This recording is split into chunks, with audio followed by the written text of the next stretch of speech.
We have a lot of listeners who are obviously they're fundraisers.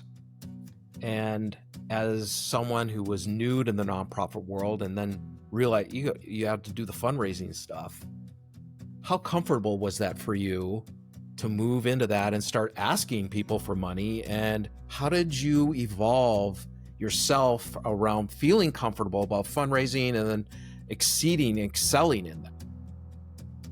Well, there's a couple answers. One is I don't know that I've ever gotten completely comfortable with it, and so, but I've gotten much more comfortable. And I think the key thing that I had to understand and internalize was that I wasn't selling something to them in that sense. Like I wasn't taking money from them. I was trying to make them aware of the work we were doing and the impact we were having, and trying to understand if this was a fit for the way that they wanted to also see the world become a better place. And, when you can have more of a dialogue and more of a comfort zone around that, it sort of takes a little bit of the pressure off this specific ask. And so that's one aspect of it, is just understanding that I didn't need to feel all the pressure. If anything, as I got better as a fundraiser, what I did a better job of, and what we talk a lot about in the book, is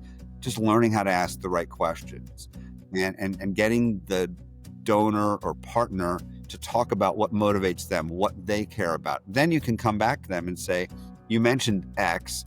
Well, we're going to be doing more of X, but we also could use some support to do it. Is this something you'd like to, be involved with? And then it becomes a little bit more of a match. You're helping make a match versus you're trying to land the fish and bring them into the boat, sort of that picture. So I really just became better at asking questions. And I think the best fundraisers do a good job of that. They get to know people, they know what's behind them, they know what their interests are, and then they kind of help direct things their way that are going to fit their priorities.